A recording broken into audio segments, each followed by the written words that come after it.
I feel good. I feel very good. It's great to be back. It's great to be back. And, in those 48 hours or so that passed after I sent that tweet, which I now regret, I was inundated with messages, emails, DMs from people who told me how important reform was to them. It's much more than a political party.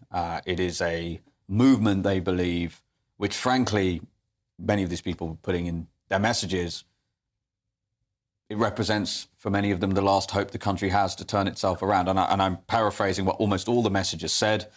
They were lovely, they were heartfelt, they also underscored how important they thought I was within the movement. And many of them were just very declaratively asking me to reconsider. And as is often the case, as I said at the press conference, and I think people watching this hopefully can empathise with this, sometimes it takes a little distance from someone or something for you to realise how important something is. And so those things coming together just made me realise, look, I'd made a mistake. I think this is the most important work of my life. I came into politics out of a sense of duty.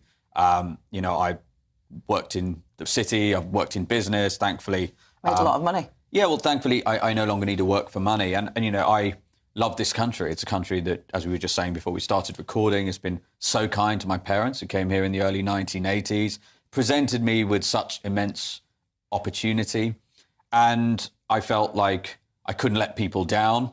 I came into politics because when I saw Nigel said he was coming back, and people might remember, Nigel originally said he wasn't going to come back, if you remember, said he was going to go to the States. Yes. And then, so many people said to him, Nigel, we need you. And thank goodness he changed his mind. I think that decision, which was incredibly courageous, and I think that decision will go down as one that changed the course of British history. So look, I'm here. My